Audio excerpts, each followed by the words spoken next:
আমাদেরকে দ্বিতীয় স্বাধীনতার পর এ সুন্দর আয়োজনে প্রকাশ্য সুন্দরভাবে কোরআনের কথাগুলো বলবার মতো সুযোগ দিয়েছে। দীর্ঘ 15.5 বছর আমরা কোরআনের কথাগুলো সুন্দরভাবে উপস্থাপন করতে পারিনি। মাহফিল করার জন্য প্রশাসনের অনুমতির প্রয়োজন হতো এবং দিনের পর দিন থানায় ঘুরে ঘুরে প্রশাসনের কাছে আমাদের স্যান্ডেল ক্ষয় করে কোরআনের মাহফিলে অনুমতি দিত না।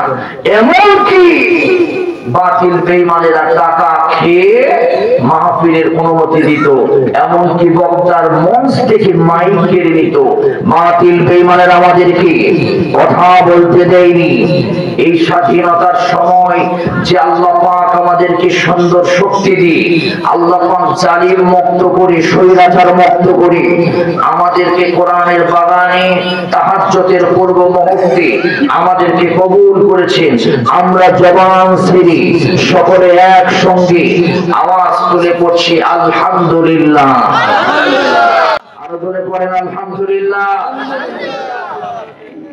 ربنا لك الحمد حمدا كثيرا طيبا مباركا فيه يا ربي لك الحمد كما ينبغي لجلال وجهك وعظيم سلطانك। আমরা প্রশংসা করলাম কার? প্রশংসা করলে খুশি হন কে? আল্লাহ পাক খুশি হন। দরুদ আর সালাম পেশ করছে মানবতার একমাত্র শিক্ষক, মানবতার একমাত্র দূত, যিনি আমাদের নবী এবং রাসূল। কিয়ামত পর্যন্ত তারপরে আর কোন নবী রাসূল আগমন করবেন না। মুহাম্মাদুর রাসূলুল্লাহ সাল্লাল্লাহু আলাইহি ওয়াসাল্লাম। ও রাতের বাতাস তুমি যখন বইতে বইতে আমাদের সোনার মদিনায় চলে যাবে, আমাদের এই দরুদ আর সালামটুকু রাসূলের রওজা মোবারকে পৌঁছায় দিন। জোরে বলেন আমিন। অনেক রাত হয়েছে, ভূমিকা ছাড়াই আমি 2-4টা কথা বলে আপনাদের কাছ থেকে বিদায় নেব। আমি নতুন বক্তা নয় যে ভূমিকা দিতে হবে। এই মাহফিলে আমিও এসেছি, কিন্তু এত রাত করে আলোচনা করানো এবং করা এটি উভয়ের জন্যই ক্ষতিকর। এই জন্য আগামী থেকে ইনশাআল্লাহ তাড়াতাড়ি করে আলোচনা শেষ করবে, তাড়াতাড়ি করে আপনারা এখানে আগমন করবেন, কোরআনের আলোচনা শুনবেন। আমাকে কি কিছুক্ষণ টাইম দিতে পারবেন ভাই ইনশাআল্লাহ? আওয়াজ তুলে বলেন পারবেন ভাই ইনশাআল্লাহ? আল্লাহ পাক আমাদেরকে আখিরি মুনাজাত পর্যন্ত মুমিন হয়ে আজকের এই জুমার দিনে আমাদেরকে মুনাজাত পর্যন্ত থাকার তৌফিক দান করুন। জোরে বলেন আমিন। আর জোরে বলেন আমিন। ভূমিকা লম্বা করব না, 2-1টি কথা শুধু আমি বলবো। কোরআন ছাড়া আজকে সারা পৃথিবীর দিকে তাকায় দেখে, সারা পৃথিবীতে মুসলমানেরা নির্যাতিত, মুসলমানেরা নিগৃহীত, মুসলমানদের রক্ত দিয়ে বেঈমান নাস্তিকেরা হোলি খেলা খেলতে শুরু করেছে। মুসলমানদেরকে দুনিয়া থেকে বিদায় করে দেওয়ার জন্য বেঈমানেরা যেভাবে সূক্ষ্ম ষড়যন্ত্র, এর ভিতরে সামনে একটু কমায় দাও, সূক্ষ্ম ষড়যন্ত্র, তোমার বক্স বন্ধ করতে বলছি, একদম সূক্ষ্ম ষড়যন্ত্র মুসলমানদের উপরে করছে। ভাইরা আমার প্রিয় বন্ধুগণ, এই সময় কোরআন ছাড়া, ইসলাম ছাড়া, আল্লাহর দ্বীন ছাড়া এই পৃথিবীতে কেউ মুক্তি পাবে? আওয়াজ তুলে বলেন পাবে না। পৃথিবীতে একমাত্র মুক্তি দিতে পারে একটি কিতাব, সেই কিতাবের নাম হচ্ছে আল কোরআন। আল কোরআন, আল কোরআন। জোরে বলেন সুবহানাল্লাহ। কারণ আল্লাহ পাক বলেছেন হাযা কিতাবুন আনজালনাহু মুবারাকুন ফাত্তাবিউহু ওয়াত্তাকু লাআল্লাকুম তুরহামুন। যে কোরআন আমাদেরকে রহমত দান করবে, যে কোরআন আমাদেরকে মুক্তি দান করবে, ওই কোরআন থেকে আমরা আজকে কথা শুনবো ইনশাআল্লাহ। এই দীর্ঘ 15.5 বছর জালিম আমাদের উপর যেভাবে চেপে বসেছিল, কোরআনের সঠিক কথা আর হক কথাগুলো আমাদেরকে বলতে দেয়নি। আমি কোরআন থেকে একটি আয়াতে কারিমা আমি তেলাওয়াত করেছি। এই আয়াতে কারিমা থেকে ইনশাআল্লাহ আল্লাহ যদি তৌফিক দান করে এমন কিছু তথ্য আপনাদেরকে দিব যে তথ্যে আপনারা খুশি হয়ে যাবেন। রাসূলের উপরে চক্রান্ত যেমন করে হয়েছিল, উলামায়ে কিরামের উপরে, নবীর ওয়ারিসদের উপরে এমন করে চক্রান্ত হয়েছে ইলা ইয়াউমিল কিয়ামা, কিয়ামত পর্যন্ত নবীর ওয়ারিসদের উপরে এরকম চক্রান্ত চলতেই থাকবে। আওয়াজ তুলে বলেন ঠিক কিনা? ভাইয়ের আমার, সম্প্রতি একটা বিষয় লক্ষ্য করে শুনেছেন, সেটি হচ্ছে বাংলাদেশে তথাকথিত উগ্র সংগঠন ইসকন, হিন্দুত্ববাদী সংগঠন ইসকন, এই নিউ ইয়র্কে 1966 সালের জন্ম। এই উগ্র হিন্দুত্ববাদী ইসকন সংগঠন মুসলমানদেরকে উস্কিয়ে দেওয়ার জন্য, মুসলমানদেরকে জালিম স্বৈরাচারকে আবার বিভিন্ন পরিকল্পনার মাধ্যমে দেশে ফেরানোর জন্য চক্রান্ত করছে। তার একটি চক্রান্ত হলো ইসকনের চক্রান্ত। এরা মাঝে মাঝে হাঙ্গামা দাঙ্গামা, মারামারি, কাটাকাটি, ফাটাফাটি করে আমাদের দেশে মুসলমানদের ভিতরে এই সুন্দর পরিবেশকে নষ্ট করতে চায়। তারা আমাদের প্রিয় ভাই চট্টগ্রামে কোর্ট বারের ময়দানে প্রকাশ্য দিবালোকে আমার ভাই অ্যাডভোকেট সাইফুল ইসলাম আরিফকে দুনিয়া থেকে বিদায় করে দিয়েছে, জবাই করেছে। আজকের মাহফিল থেকে উদাত্ত আহ্বান জানাই, আমাদের একটি দাবি হচ্ছে সরকারের কাছে, উপদেষ্টার কাছে, সেই দাবি হচ্ছে অতি বিলম্বে এই উগ্র এবং সন্ত্রাসী সংগঠন ইসকনকে বাংলাদেশ থেকে নিষিদ্ধ করতে হবে। কথা বলেন ঠিক কিনা? আরো জোরে বলেন ঠিক কিনা? এই ইসকন সংগঠনের মাধ্যমে আজকে মুসলিম হিন্দুর ভিতরে একটি ডিভাইডেড তৈরি করা হচ্ছে এবং দাদা বাবুদের আদর্শ বাস্তবায়ন করার জন্য তারা মাঝে মাঝে মুসলমানদের উপর চড়াও হচ্ছে। 2014 সালে তাদের স্বামীবাগ প্রধান কেন্দ্র থেকে তারা গুলি চালিয়ে আমার ভাইয়েরা তারাবির নামাজের ভিতরে মুসলমানদেরকে আঘাত করেছে। দুই পক্ষের সংঘাত হওয়ার পর মুসলমানেরা আহত হয়েছে, ওদেরও কিছু লোক আহত হয়েছে। 2016 সালে মন্দির থেকে আমার ভাইয়েরা ইনকলাব পত্রিকার নিউজ বলছি, 2016 সালে আমার ভাইয়েরা মন্দির থেকে মুসলমানদের উপরে গুলি চালানো হয়েছে। শুধু তাই নয় আমার ভাইয়েরা, গত কয়েকদিন আগে স্বৈরাচার বিদায় হওয়ার পর স্বৈরাচার ওখান থেকে বলছে চট করে কখন যেন ঢুকে যাব। আমার ভাইয়েরা, এই আপার শর্ট করে ষড়যন্ত্রের ভিতরে এই রিকশা লীগ, এরপরে আপনার হচ্ছে যে বিভিন্ন বাহিনী লীগ, এরপরে ইসকন সংগঠন তাকে চট করে প্রবেশ করানোর জন্য নতুন করে এই আইন সব কৌশল পেকে মুসলমানদের ভিতরে উগ্রতাবাদীকে প্রকাশ করে বিশ্বের কাছে দেখাতে চায় মুসলমানেরা জঙ্গি। আমরা বলবো 90% মুসলমানের দেশে 7.95% হিন্দু। এই হিন্দুরা বারবার ইসকন সংগঠনের মাধ্যমে মুসলমানদেরকে আঘাত করেছে। মুসলমান চুপচাপ করে হিন্দুদেরকে বুকে আগলে রেখেছে। তবে একটা কথা মনে রাখেন, আমরা আপনাদেরকে বুকে আগলে রেখেছি তাই বলে মনে করবেন না আমরা দুর্বল। আমরা পেশাব করলে এই উগ্রবাদী হিন্দুরা পালাতে বাধ্য হবে। কথা বলেন না কেন? ঠিক না? তাই আজকের মাহফিল থেকে জানাতে চাই, শাহজালাল তাকবীরের আওয়াজ তুলেছিল লিল্লাহি তাকবীর, আল্লাহু আকবার, গৌর গোবিন্দর ঈদ পর্যন্ত কেঁপে উঠেছিল। আজকের মাহফিল থেকে জানাইতে চাই, অতি বিলম্বে এই ইসকন সংগঠনের সমস্ত কার্যকলাপ বাংলাদেশে বন্ধ করতে হবে।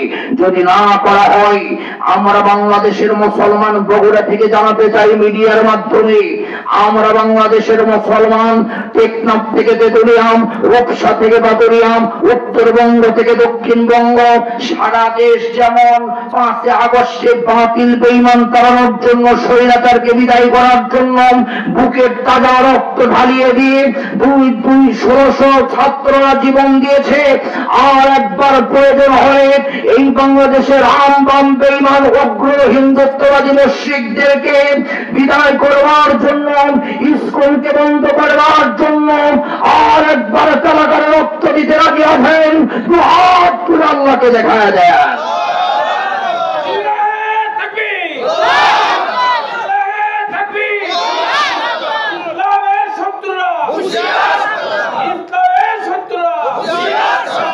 এই তাকবীরের আওয়াজে ইসলামের শত্রুরা বিদায় হবে না, সর্বোচ্চ আওয়াজ তুলতে হবে। আমি আস্তে আস্তে সামনে দিকে যাই, যেহেতু গভীর রাত হয়েছে। আমি একটি আয়াতে কারিমা তেলাওয়াত করেছি। আপনারা এইভাবে আলোচনা শুনেছেন কোনদিন, হয়তো বা শুনছেন কি শোনেন নাই আমি জানি না। পবিত্র কোরআনে কারীমের সূরা আনফাল 30 নম্বর আয়াতে কারিমা আমি তেলাওয়াত করেছি। পবিত্র কোরআনে কারীমের 9 নম্বর পারা, 30 পারার ভিতরে 9 নম্বর পারায় অবস্থিত সূরা আনফাল। মোট আয়াত সংখ্যা হচ্ছে 75। খুব মনোযোগ দিয়ে শুনেন, একদম ডাইরেক্ট আলোচনায় চলে গেলাম। রুকু সংখ্যা হচ্ছে 10। এই সূরাটা নাজিল হয়েছে মদিনায়। আনফাল অর্থ হচ্ছে গনিমতের মাল। আনফাল অর্থ হচ্ছে গনিমতের মাল। সেই সময় গনিমতের মালে, সেই সময় যুদ্ধলব্ধ সম্পদ, সেই সময় কিন্তু ভাগ বাটোয়ারা করে মুসলমানদের ভিতরে নেওয়া হতো। এগুলোকে বলা হয় আনফাল। 1 নম্বর আয়াতে কারিমা থেকে নামকরণ করা হয়েছে আনফাল। ইয়াসআলুনাকা আনিল আনফাল কুলিল আনফালু লিল্লাহি ওয়ার রাসূল ফাত্তাকুল্লাহ ওয়া আসলিহু যাতা বাইনিকুম ওয়া আতিউল্লাহ ওয়া রাসূলাহু ইন কুনতুম মুমিনিন। এই আয়াত থেকে আনফাল নামকরণ করা হয়েছে। এখন আমার আলোচনা যদি আমি শুরু করি, আপনারা কি থাকবেন ভাই? বলে বলেন থাকবেন ভাই? ভাইরা আমার, 1 নম্বর কথা হচ্ছে, আমি যে আয়াতে কারিমা তেলাওয়াত করেছি, এই আয়াতের সরল অনুবাদ কি? খুবই মজা পাবেন আলোচনাটা শুনলে। ওয়া ইয ইয়ামকুরু বিকাল্লাযীনা কাফারু, কাফেরেরা, সেই সময়ের কথা নবী আপনি স্মরণ করুন যে সময় কাফেরেরা চক্রান্ত করেছিল আপনার প্রতি। 3টা আওয়াজ তুলে বলেন তো, ষড়যন্ত্র কয়টা? জোরে বলেন। জোর হলো না? মার্কা কিরে? চলবে কিরে? আওয়াজ না দিলে ভাই এত রাতে ওয়াজ হবে না। একটু মেহেরবানি করে আওয়াজ দেন। 2-1 থাকতেছে, যদি খুব কষ্ট হয় চলে যান, কিন্তু মেহেরবানি করে বলবো আগামী দিন এই জায়গাতে আর বসে রব্বানা যালামনা বলার সুযোগ পাবেন না। আমি একজন মেহমান, সে ঢাকা থেকে জুমার নামাজ পড়ে রওনা দিয়ে ছুটে এসেছি আপনাদের মাঝে কিছু গুরুত্বপূর্ণ কথা বলার জন্য। মেহমানকে সম্মান করা ইমানদারদের জন্য একটা ওয়াজিব কাজ।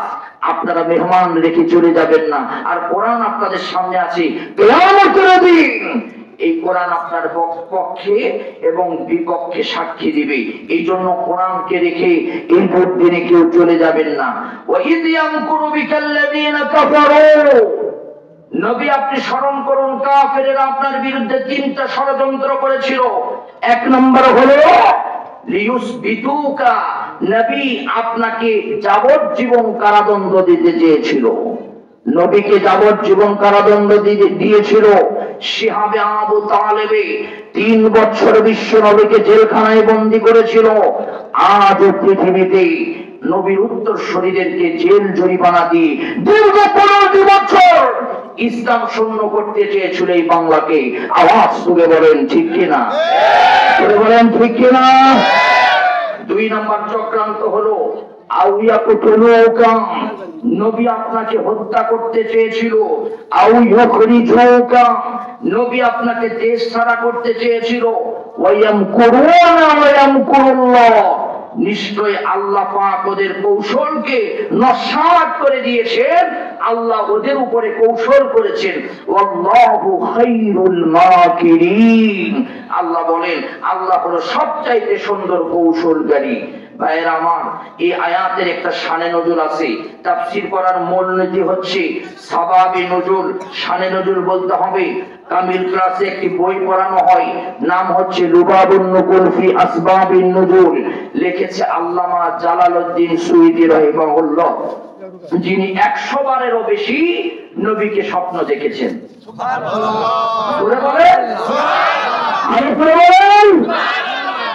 জালালউদ্দিন সুয়ুতী রাহিমাহুল্লাহ তার কিতাবের ভিতরে এই আয়াতে কারিমান শানে নজুল লিখেছেন। কি লিখেছেন? মুহাম্মাদুর রাসূলুল্লাহ সাল্লাল্লাহু আলাইহি ওয়াসাল্লাম যখন কোরআন প্রচার করতে শুরু করলেন, খুব সংক্ষিপ্ত ভাবে আলোচনা করব, কিন্তু যত সময় যাবে তত মজা পাবেন। মুহাম্মাদুর রাসূলুল্লাহ সাল্লাল্লাহু আলাইহি ওয়াসাল্লাম কি ওরা কোরআন প্রচারের অপরাধে নির্যাতন করলো, নিপীড়ন করলো। নবীকে তারা বিভিন্ন ভাবে চক্রান্ত শুরু করলো। নবী যখন কোরআনের দাওয়াত দিতে শুরু করলো, ওরা নবীকে মারধর শুরু করলো। তাব্বালাকা ইয়া মুহাম্মদ আলি হাযা দাওয়াতানা, তোমার দাওয়াত বন্ধ করে দাও। নবী একটু ভয় খাইলেন। আল্লাহর নবীকে আল্লাহ সান্ত্বনা দিয়ে জানায় দিলেন, ওয়াল্লাহু ইয়াসিমুকা মিনান নাস, নবী আপনি ভয়ের কোনো কারণ নাই, কোনো মানুষ আপনার ক্ষতি করতে পারবে না। আমার ভাইয়েরা, আলোচনার প্রারম্ভে হাত তুলে বলুন তো, আমাদের নবীকে হেফাজত করেছেন কে? সবাই একটু আওয়াজ তুলে বলুন তো, হেফাজত করেছেন কে? আল্লাহ পাক হেফাজত করেছেন। ভাইয়েরা আমার, প্রিয় বন্ধুগণ আমার, আলোচনা লম্বা হয়ে যাবে, ওই কথাগুলো আমার বলা যাবে না। নবীর প্রতি 3টা ষড়যন্ত্র করেছিল। প্রথম ষড়যন্ত্র হলো লিয়ুসবিদুকা, নবীকে হত্যা করবে, নবীকে যাবজ্জীবন জেল দিবে। 2 নাম্বার আউয়াকুতুরুকা, নবীকে হত্যা করবে। একবার নয়, 2 বার নয়, দেশি এবং বিদেশি চক্রান্ত করে আমার নবীকে 54 বার হত্যা করার পরিকল্পনা করেছিল আবু জেহেল, কিন্তু আমার নবীকে হত্যা করতে পারে নাই। আওয়াজ করে বলেন তো, নবীর হেফাজতের দায়িত্ব কে নিয়েছে? আমার ভাইয়েরা, 3 নাম্বার হলো ইখরিজুক, আমার নবীকে দেশ ছাড়া করার জন্য তারা পরিকল্পনা করেছিল। প্রথম নাম্বার পরিকল্পনার উপর আমার আলোচনা হবে। লিউসবিতুকা, আমার নবীকে তারা কারাবন্দী করেছিল। আমার ভাইয়েরা, সব সময় আগে আমার আলোচনার প্রথমে আগে বুঝলে পুরো আলোচনা বুঝবেন। স্বৈরাচার বাদশা যারা হয়, স্বৈরাচার রাজা যারা হয়, স্বৈরাচার যারা হয়, তারা 3টা গুণ হয় তাদের। 1 নাম্বার গুণ হলো তারা জালেম হয়। স্বৈরাচারেরা সব সময় মানুষের উপর জুলুম করে, নির্যাতন করে। দীর্ঘ 15টা বছর মানুষের উপরে এত নির্যাতন আর এত জুলুম করেছিল। জুলুমের অত্যাচারে ঘর সারা, বাড়ি সারা, দেশ সারা হয়েছে এমন মানুষ আছে না? না আমার ভাইয়েরা, স্বৈরাচারেরা নিষ্ঠুর হয়। 2 নম্বর হলো এই স্বৈরাচারেরা 28 অক্টোবর আমার ভাইয়েরা লুকি বৈঠা দিয়ে পিটা মানুষগুলোকে দুনিয়ার জমিন থেকে বিদায় করেছি। একজন হাফেজ, নাম হলো মুজাহিদ, মুজাহিদ নামের হাফেজকে রাস্তার ভিতরে তারা লুকি বৈঠা দিয়ে মায়েরা মায়েরা দুনিয়া থেকে তারা বিদায় করে দিয়েছে। এমনকি ওই লাশের উপরে তারা নিষ্ঠুরতা দেখায়া মরে যাওয়ার পরেও তারা লাশে লুকি বৈঠা দিয়ে মেরেছে, সেখানে নৃত্য করেছে। যারা মানুষের লাশের উপরে নৃত্য করতে পারে তারা কোনোদিন মুসলমান হতে পারে না। কথা বলেন ঠিক না? আমার ভাইয়েরা, স্বৈরাচার মূর্তি পূজা হয়, স্বৈরাচারেরা মূর্তি পূজারি হয়। আমার দেশে দীর্ঘ 15টি বছর বাবার মূর্তি বানায়, বিভিন্ন মূর্তি বানায় আমার দেশকে তারা ত্রাস সৃষ্টি করেছে। মোড়ে মোড়ে মূর্তি, মোড়ে মোড়ে মূর্তি বানায় তারা নিজেদেরকে প্রমাণ করেছে তারা স্বৈরাচার। আলোচনাগুলো ভালো করে বুঝবেন আমার ভাইয়েরা। ভারতের আইন কানুন পাস হয় মন্ত্রিসভায়, আর যেখানে আমেরিকার আইন কানুন যেখানে পাস হয় সেই জায়গাকে বলা হয় হোয়াইট হাউস, আর বাংলাদেশের যেখানে আইন পাস হয় সেই জায়গাকে বলা হয় সংসদ ভবন। কথা বলেন ঠিক কিনা আমার ভাইয়েরা? সেই সময়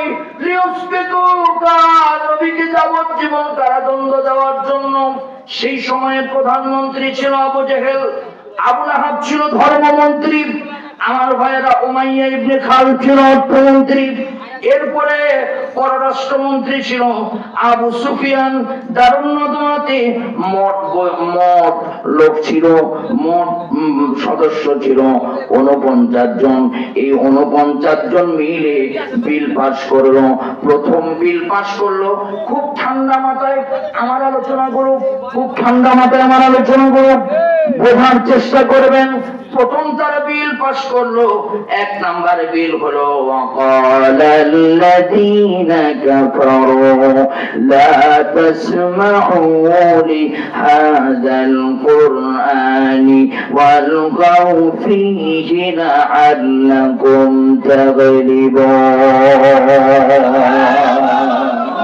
প্রথম নাম্বার বিল পাস করলো وقال الذين كفروا لا تسمعوا لهذا القرآن, তোমরা কেউ কোরআন শুনতে যেও না, তোমরা কেউ কোরআনের কথাগুলো মানুষের কাছে শোনো না।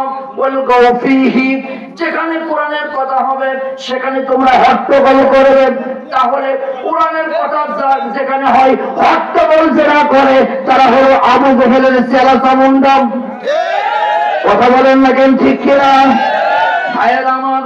আলোচনা লম্বা করা যাবে না আমার প্রিয় বন্ধুগণ। আমার বিশ্ব নবীকে 2য় নাম্বার বিল পাস করা হলো লিউসবিতুকা, নবীকে জেলখানায় যাবজ্জীবন বন্দী করবে। আমার ভাইয়েরা আমার প্রিয় বন্ধুগণ, বিশ্ব নবীর জন্য ট্রাইব্যুনাল পাস করলো। আল্লাহ নবীকে একটা অপরাধ নবীর জীবনে ছিল না, নবীর মতো ভালো মানুষ কেউ ছিল না, শুধুমাত্র একটা অপরাধ, আল্লাহর জমিনে আল্লাহর কোরআনের কথা বলা। এই দুনিয়াতে যাদেরকে ফাঁসি দেওয়া হয়েছে, আল্লামা সাঈদী সাহেবকে বন্দী করে দীর্ঘ 2009 সাল থেকে নিয়ে আমার ভাইয়েরা 2023 সাল পর্যন্ত বন্দী করে পরিকল্পিত হত্যা করেছে। একটা অপরাধ সাঈদী সাহেবের ছিল না, সাঈদী সাহেবের একটা অপরাধ ছিল আল্লাহর জমিনে আল্লাহর দ্বীন কায়েম করা। কথা বলেন ঠিক কিনা? আল্লামা সাঈদী সাহেব যখন জেলখানায় 2009 সালে বন্দী হলেন, তখন তার বিহাই কামালউদ্দিন জাফরি রহিমাহুল্লাহকে ডাক দিয়ে বাতিলেরা বলল, শোনো একটা কথা। সেই কথাটা হলো তোমার বিহাইকে বলবে যদি অমুক দল থেকে সে পদত্যাগ করে তাহলে তাকে আমরা সম্মানিত চেয়ার দিব। আল্লামা সাঈদী সাহেবের জেলখানার গেটে আমার ভাইরা কামালউদ্দিন জাফরি রহিমাহুল্লাহ গিয়া বলল, আপনাকে বাতিলেরা প্রস্তাব দিয়েছে। আল্লামা সাঈদী মুখে হাসি দিয়ে বলেছিলেন, জীবন দিতে পারি কিন্তু বাতিলের সাথে আল্লামা সাঈদী কখনো আপোষ করবে না। আমার ভাইয়েরা আমার প্রিয় বন্ধুগণ, বিশ্ব নবীকে নবুয়তের 9ম বছর থেকে 10ম বছর পর্যন্ত 3 বছর নবীকে জেলখানায় রেখেছিল।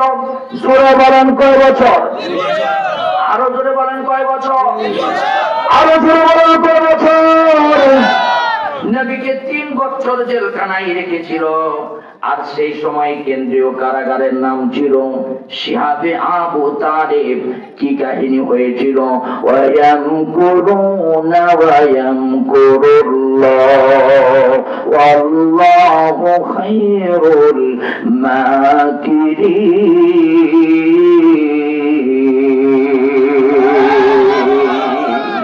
আমার ভাইয়েরা আমার প্রিয় বন্ধুগণ, কি ঘটনা ঘটেছিল?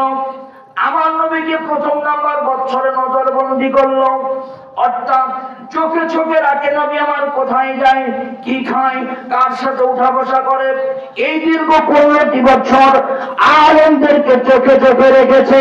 কথা বলেন ঠিক কিনা? আরো জোরে বলেন ঠিক কিনা? কোথায় যায়, কোন চৌস্টলে যায়? আমির হামজা ভাই বলেছে, আমি কয়টা বিমানের টিকিট কেটেছি তাও বাতিলরা চোখে চোখে রেখেছে। কথা বল না কেন? শুধু তাই নয়, আলোচনা খুবই একটু মজা পাবেন। আলোচনাটা বোঝার চেষ্টা করবেন ভাইয়ার আমার।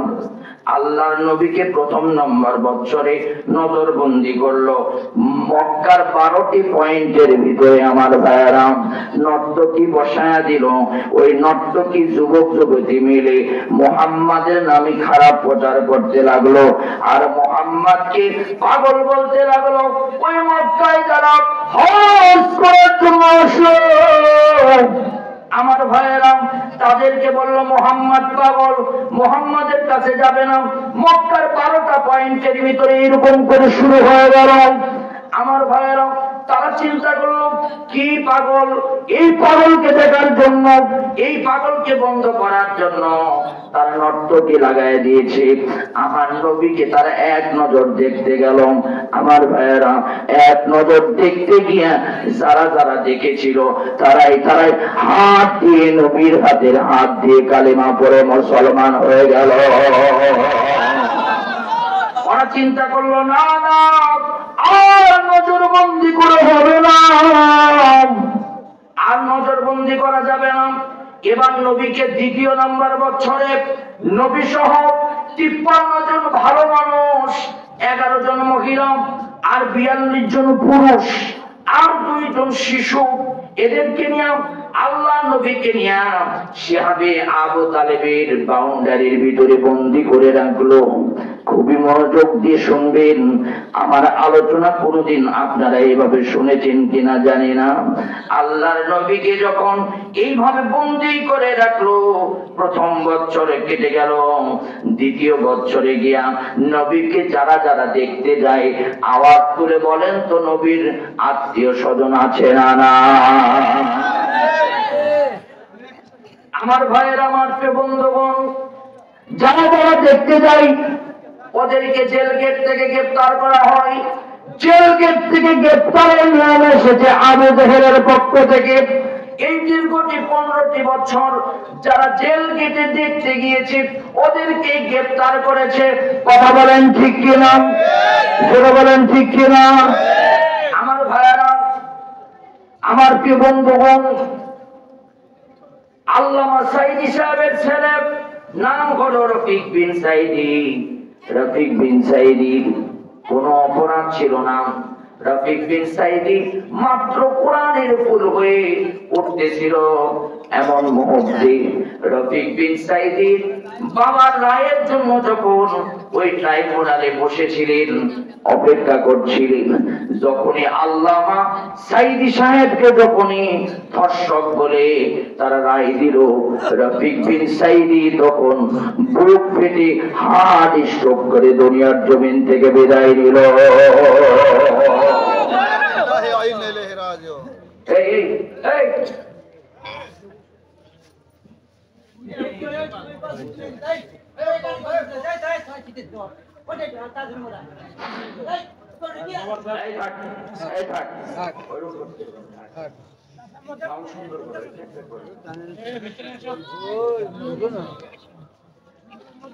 আমার ভাইয়েরা কষ্ট হচ্ছে নাকি? রাগ করতেছেন নাকি? আমার প্রিয় বন্ধুগণ, তৃতীয় নম্বর বছর তারা সুন্দর করে পরিকল্পনা করলো 49 জন মিলে আস্তে আস্তে মুহাম্মাদের খাবার বন্ধ করে দিব।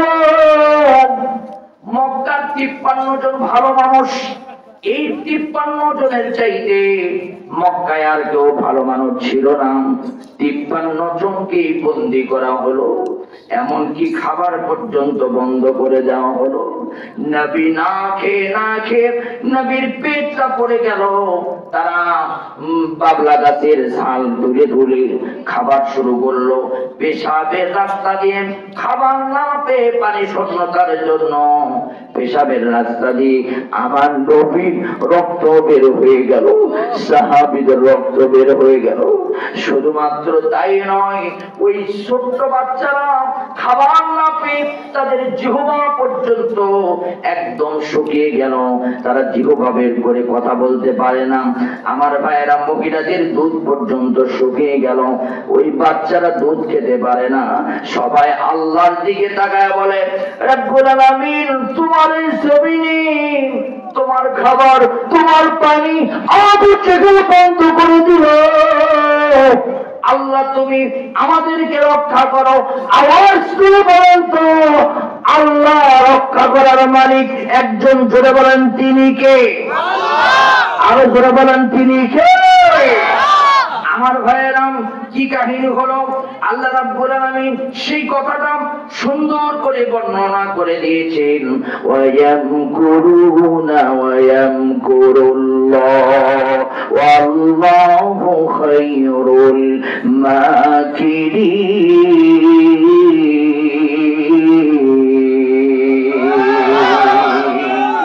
আল্লাহ বললেন, আমি কৌশল করব ওই জালিমদের সব কৌশলের উপরে। আমার কৌশলকে খাটিয়ে আমি আল্লাহ পাক নবীকে জেলখানা থেকে বের করব। সবাই মিলে 49 জন মিলে এবার বৈঠক করলো। আস্তে আস্তে মোহাম্মদ না খাইতে না খাইতে মারা যাবে। আওয়াজ তুলে আমার বগুড়ার মুসলমান হাত তুলে বলেন তো, নবীকে হেফাজতের দায়িত্ব কে নিয়েছে? আমাদের জীবনের মালিক কে? আরো জোরে বলেন কে? আরো জোরে বলেন কে? একদিন তোমারি নাম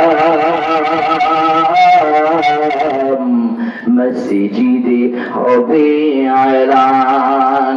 তৈরি থেকো, তৈরি রেখো, কবরে মাল সামান। একদিন তোমারি নাম মসজিদে হবে আয়লান। ভাইয়ের আমার, প্রিয় বন্ধুগণ আমার, একজন মানুষের মৌলিক অধিকার হলো 5টা। 1 নম্বর হলো খাদ্য, 2 নম্বর অন্ন বস্ত্র, 3 নম্বর বাসস্থান, 4 নম্বর হলো চিকিৎসা, 4 নম্বর হলো চিকিৎসা, 5 নম্বর হলো শিক্ষা। কিন্তু আমার নবীর সবগুলো তারা বন্ধ করে দিয়েছে, মানবাধিকার লঙ্ঘন করেছে। কিন্তু আল্লাহ পাক এমন কৌশল করে নবীকে জেলখানা থেকে বের করলেন, আপনারা শুনলে অবাক হয়ে যাবেন, 2টা চোখের পানি পড়ে যাবে। কারণ আল্লাহ বলেন, ইন্নাহুম ইয়াকিদুনা কাইদা ওয়া আকিদু কাইদা ফামাহিলিল কাফিরিনা আমহিলহুম রুয়াইদা। আল্লাহ কত সুন্দর কৌশল করেন দেখেন। আমার ভাইরা, 5 উপদেষ্টার মাধ্যমে, জোরে বলেন কয়জন? আরো জোরে। এই 5 জনের মাধ্যমে আল্লাহ পাক তার নবীকে জেলখানা থেকে বের করবেন। কি সুন্দর কথা, একটু মনোযোগ দিয়ে 2-4 মিনিট শোনেন, তাহলে আলোচনাটা মজা পাবেন। প্রধান উপদেষ্টা আবু জেহেলের নাম হচ্ছে হিশাম ইবনে আমর, বয়স হচ্ছে 82 বছর বয়স। হিশাম ইবনে আমর সুন্দর করে নবীকে যেদিন থেকে মারতে চেয়েছে, যেদিন থেকে নবীকে না করা আস্তে আস্তে নবীকে দুনিয়ার জমিন থেকে বিদায় করতে চেয়েছে, ওই দিন থেকে আল্লাহ কৌশল শুরু করেছেন। ওদের চক্রান্তের উপরে আল্লাহর চক্রান্ত করেছে। হিশাম ইবনে আমর বাড়িতে আসলেন, 82 বছর বয়স। নবীকে জেলখানায় বন্দী করে যেদিন বাড়িতে আসলেন, ওই দিন থেকে হিশাম ইবনে আমর ঘুমাতে পারেন না। জেলখানায় বন্দী করেছে সেই সময় থেকে 3 বছরের শেষের বছরে গিয়া যখন তারা বলেছে মুহাম্মদকে কোনো খাবার দিবে না, দুনিয়ার জমিন থেকে বিদায় করে দিবে, ওই দিন থেকে হিশাম ইবনে আমর ঘুমাতে পারেন না, চোখে ঘুম আসে না। এই পার ওই পার বিছানা চেঞ্জ করে, কিন্তু ঘুম আসে না। এক পর্যায়ে একদিন নয়, 2 দিন নয়, 3-4 সপ্তাহ চলে গেল, কিন্তু ঘুম নাই। আওয়াজ তুলে প্রভুরার মুসলমান হাত তুলে বলেন তো, ঘুমের একমাত্র মালিক কে? وجعلنا نومكم سباتا وجعلنا النهار معاشا وبنينا فوقكم سبعا شدادا। আল্লাহ রাব্বুল আলামিন ঘুমকে দিয়েছেন মানুষের উপকারের জন্য, রেস্ট করার জন্য। ঘুম না হলে কিন্তু কিচ্ছু ভালো লাগে না। ঘুম না হলে ডাক্তারের কাছে যাই, ডাক্তার বলে আপনার কি ঘুম হয় না? যদি বলে না, ঘুমের ওষুধ দেয়। এমন মুসলমান আছে ঘুমের ওষুধ খেয়েও ঘুম ধরে না, এইরকম লোক আছে না নাই? টেনশনে ঘুম ধরে না। আবার এমন আল্লাহর বান্দা আছে মরিচ ধরে পান্তা খেয়ে একটা ঘুম দেয়। আবার আসসালাতু খায়রুম মিনান নাওম যখন বলে, তখন সেই মুহূর্তে তারা ঘুম থেকে উঠে যায়। আমার ভাইয়েরা, তাহলে হাত ধরে বলুন তো, ঘুম দেওয়ার একমাত্র মালিক কে? আমার প্রিয় বন্ধুগণ, আমার প্রিয় ভাইয়েরা আমার, তাহলে তার ঘুম হয় না। স্ত্রীকে বলে, ও স্ত্রী শোনো, আমার ঘুম হচ্ছে না। কেন তোমার ঘুম হয় না? কয়, মুহাম্মদকে যেই দিন থেকে জেলখানায় বন্দী করেছি ওই দিন থেকে আমার মনে শান্তি নাই। সুবহানাল্লাহ বলে, আরো করে বলেন সুবহানাল্লাহ। মুহাম্মদকে যে দিন থেকে আমি বন্দী করেছি ওই দিন থেকে আমার মনে শান্তি নাই। আজকে একটা কথা বলতে চাই আপনাদেরকে, বলছে আমার বিবেক বলছে মুহাম্মদকে জেলখানা থেকে বের করলে আমার আবার শান্তি ফিরে আসবে। কিন্তু মুসলমানেরা দেখবেন আজকাল মুসলমানদের বিবেক নাই। এমনও মুসলমান আছে বিবেক ছাড়া কথা বলে, কারণ আল্লাহ একটা বিবেক দিয়েছেন। রব্বুল আলামিন বলেন, وَلَقَدْ ذَرَأْنَا لِجَهَنَّمَ كَثِيرًا مِنَ الْجِنِّ وَالْإِنسِ لَهُمْ قُلُوبٌ لَا يَفْقَهُونَ بِهَا وَلَهُمْ أَعْيُنٌ لَا يُبْصِرُونَ بِهَا وَلَهُمْ آذَانٌ لَا يَسْمَعُونَ بِهَا أولئك كالأنعام بل هم أضل أولئك هم الغافلون। আল্লাহ বলেন, যারা শুনেও শুনে না, বুঝেও বুঝে না, এমন লোক হলো বালহুমাদল, তারা সব চাইতে নিকৃষ্ট, চতুষ্পদ জন্তুর চাইতেও নিকৃষ্ট। ভাইয়ের আমার, এই জন্য যদি বিবেক থাকে, সেই বিবেকটা ইসলামের পক্ষে লাগান, জান্নাতে চলে যাবেন। কথা বলেন ঠিক কিনা? আমার ভাইয়েরা, লম্বা হয়ে যাবে। এইবার বললো, আমার বিবেক বলছে সবচাইতে ভালো মানুষ হলো এই মক্কাতে 53 জন। এই 53 জনকে বের না করা পর্যন্ত আমি ঘরে ঘুমাবো না, আমি আর ঘরে আসবো না, এক লোকমা খাবারও খাবো না। কিন্তু একটা কথা আপনাদেরকে বলে রাখি, কথাটা হচ্ছে একাই কিন্তু সব কিছু করা সম্ভব নয়। এক জায়গায় হয়ে জামাতবদ্ধ হয়ে যা করা যাবে, একাই কিন্তু তা করা যাবে না। একা একা বিপ্লব নিয়ে আসা সম্ভব নয়। যখন সব ছাত্ররা ময়দানে নেমেছে, জালিম পালাইতে বাধ্য হয়েছে। আমার ভাইয়েরা, এবার চলে গেল সেই প্রধান পালিত সন্ত্রাস, কিলার, আবু জেহেলের প্রধান সন্ত্রাস নাম হলো জুহাইর ইবনে উমাইয়া। খুব মজা পাবেন ভাইয়েরা আমার। জুহাইর হলো বিশ্ব নবীর 3 মাসের ছোট। সে আবু জেহেলের পালিত সন্ত্রাস ছিল। আবু জেহেল বলতো মুখে মার, ঠাস ঠুস করে মারা দিত। এইরকম সন্ত্রাস পালার লোক আমাদের দেশে আছে না নাই? জোরে কথা বলেন না কেন, আছে না নাই? সন্ত্রাস পালে যারা, জীবনের ভয় যাদের আছে, যারা মানুষ হত্যা করে, আমার ভাইয়েরা এরকম সন্ত্রাসী পালা লোক বাংলাদেশে ছিল, এখনো আছে, কিয়ামত পর্যন্ত থাকবে। যারা সন্ত্রাসী পালে তারা আবু জেহেলের চেলা চামুন্ডা। আমার ভাইয়েরা, জুহাইরের বাড়িতে গিয়ে হিশাম ইবনে আমর নক করলো। জুহাইর দরজাটা খুলে দিল। দরজা খুলে বলে, ও জুহাইর, তুমি ঘুমাও নাই? জুহাইর বলছে, না না ঘুম নাই, দুইটি চোখে বুকের ব্যথা। কি হয়েছে তোমার? কি হয়েছে তোমার? ডাক দিয়ে বলছে, শোনেন, আমার বাড়ির ভিতরে অশান্তি। যদি ঘরে অশান্তি থাকে ঘুম কিন্তু ধরে না, যদি বউ খারাপ হয় তাহলে কিন্তু ভালো লাগে না। ঘরের শান্তি হলো বড় শান্তি। সারাদিন পেরেশানি হয়ে আসার পর ঘরের ভিতরে যদি একটু শান্তি মতো স্ত্রী একটু সান্ত্বনা দেয়, মনে কিন্তু ভালো লাগে। যদি বলে 10 লক্ষ টাকা আমার ঋণ, স্ত্রী বলে আমার তো স্বর্ণ আছে, এগুলো সব তোমারে দিয়ে দিব, কোনো টেনশন করো না, এখন তুমি খেয়ে নাও, ঘুমায় যাও। দেখবেন যে মানুষটা কিন্তু মানসিক ভাবে শান্তিতে থাকে। আমার নবী, বিশ্ব নবীকে এত নির্যাতন করেছিল, তারপরেও নবী সান্ত্বনা হারায় নাই। কারণ নবীর সান্ত্বনা দেওয়ার একজন লোক ছিল, নাম হলো হযরতে খাদিজাতুল কুবরা রাদিয়াল্লাহু তাআলা আনহা। আমার ভাইয়েরা, জুহাইরকে বলছে, কি হয়েছে তোমার? জুহাইর বলছে, ও প্রধান উপদেষ্টা, এত রাতে আপনি আমার বাড়িতে গেলেন? প্রধান উপদেষ্টা ডাক দিয়ে বলছে, এত রাতে বাড়িতে আসার কারণ হলো আমি রাতের বেলা স্বপ্ন দেখেছি 53 জন মানুষ হলো সবচাইতে ভালো মানুষ, তাদেরকে বন্দী করার পরের থেকে আমার ঘরে শান্তি নেই, আমার ঘুম হয় না। জুহাইর ডাক দিয়ে বলছে, আমারও ঘরের ভিতরে অশান্তি। কি অশান্তি?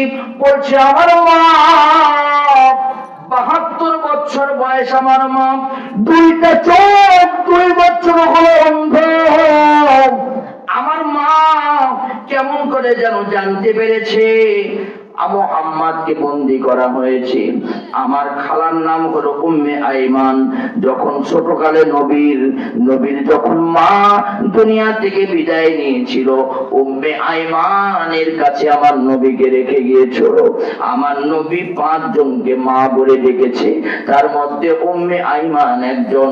উম্মে আইমান, আমার মা ডাক দিয়ে বলছে, ও জুহাইর, শোনো, তোমার দুধ ভাইয়ের নাম হলো মুহাম্মদ। আরো জোরে, যত সময় যাবে তত মজা পাবেন। আরো জোরে বলেন সুবহানাল্লাহ। এতদিন তোমার কাছে গোপন করেছি, আমি তোমার কাছে বলিনি। তোমার দুধ ভাইয়ের নাম হলো মুহাম্মদ। আমার উম্মে আইমান, আমার বোন হঠাৎ করে অসুস্থ হয়ে যায়। 7 দিন পর্যন্ত আমার বোন দুধ খাওয়াতে পারে না আমার ওই সন্তানকে। আমি মুহাম্মাদের দিকে তাকায় দেখলাম আকাশের চাঁদ যেন আমার বোনের ঘরে পড়েছে। আমি আর সহ্য করতে পারলাম না। আমার 7 দিন মুহাম্মদকে আমার বুকের দুধ পান করাইছি। ও জুহাইর, শোনো, সেই দিন থেকে মুহাম্মদকে এত ভালোবাসি। আমার ভালোবাসা 4 ভাগ করলে 3 ভাগ মুহাম্মাদের আর 1 ভাগ হলো তোমার। জুহাইর, শোনো রে, আমি জানি মুহাম্মাদের মতো ভালো মানুষ এই মক্কায় আর একজন নাই। তুমি পালিত সন্ত্রাস আবু জেহেলের, তুমি অনেক সন্ত্রাসী করেছো। তোমাকে আমি মা হিসাবে বলতেছি, তোমাকে 3টা কথা বলি। প্রথম নাম্বার কথা হলো, যদি সন্ত্রাসী করো, মুহাম্মাদের জেলখানার তালা ভেঙে তুমি মুহাম্মাদকে বের করো। আমি মা বলছি, শোনো, যদি তুমি মুহাম্মাদকে না বের করতে পারো, 2 নাম্বার কথা হলো, আমি মা তোমাকে বদদুয়া করতেছি, কোনদিন তুমি আমার মুখ দেখবে না, আমার মা মা বলে ডাকবে না। ডাক দিয়ে বলছেন, মা সেই এমন কথা বলবে না, কই আরো কঠোর কথা বলবো। তুমি যদি সন্ত্রাসী করতে চাও মুহাম্মদ আর ইসলামের পক্ষে করো। আমি যুবকদেরকে বলবো, যুবকেরা রে, এতদিন বহুত লোকের সন্ত্রাসী করেছেন, এখন যদি সন্ত্রাসী হতে চান আল্লাহর কোরআনের পক্ষের সন্ত্রাসী হন, স্কুলকে বিদায় করার জন্য কাজ করেন। এখন যদি সন্ত্রাসী হন আল্লাহর কোরআনকে সংসদে নিয়ে যাওয়ার জন্য সন্ত্রাসী করেন। কথা বলেন ঠিক কিনা? আমার ভাইয়েরা ডাক দিয়ে বলছে, আমি মা তোমাকে বলছি, মায়ের মায়া যুবকদের হৃদয়ের ভিতরে আছে না না? আরো জোরে বলেন আছে না নাই? যার মা নাই সে বোঝে মায়ের মায়া কত। যার মা দুনিয়া থেকে বিদায় নিয়েছে সে না বোঝে মায়ের মায়া কত। পৃথিবীতে আল্লাহ শ্রেষ্ঠ নিয়ামত তিনটা দিয়েছেন। এক নাম্বার হচ্ছে বিশ্ব নবী, দুই নাম্বার হচ্ছে কোরআন, তিন নাম্বার হচ্ছে মা বাবা। আলোচনা চলবে না রেখে দিব? জোরে বলেন চলবে না রেখে দিব? ভাইয়ের আমার গভীরা, তারপরে আলোচনাটা আমার ফিনিশিং দিতে হবে। কথাটা খুব মনোযোগ দিয়ে শুনবেন। পাঁচজনকে দিয়ে আল্লাহ নবীকে বের করবেন। বলতেছি কয় নাম্বার? জোরে বলেন কয় নাম্বার? দুই নাম্বার, জোহাইরকে তার মা ডাক দিয়ে বলে, তুমি আমি মৃত্যুবরণ করলে আমার লাশটাও তুমি দেখবে না, আমাকে তুমি দাফন করতেও যাবে না। আমি মা বলছি যদি মুহাম্মদকে না বের করো আমি তোমার সাথে আর কথাও বলবো না, তোমাকে ডাকবো না। এমন অবস্থা। জোহাইর বলছে, আমি বহুত সন্ত্রাসী করেছি আবু জেহেলের পক্ষে, আজ থেকে আমার মায়ের কথা অনুযায়ী আমি মুহাম্মাদের পক্ষে সন্ত্রাসী করতে চাই। আমার ভাইয়ের, আমার প্রিয় বন্ধুগণ, এবার হিসাব ইবনে বলে, আমার তো একই দাবি, মুহাম্মদকে জেলখানা থেকে বের করব, কিন্তু দুইজন হলে তো হবে না, আরো লাগবে কয়জন? মিছিল দিতে পারেন না ভাই? জোরে বলেন কয়জন? আরো জোরে। জোর হলো না। মার্কা কি রে? চলবে কি রে? লিল্লাহু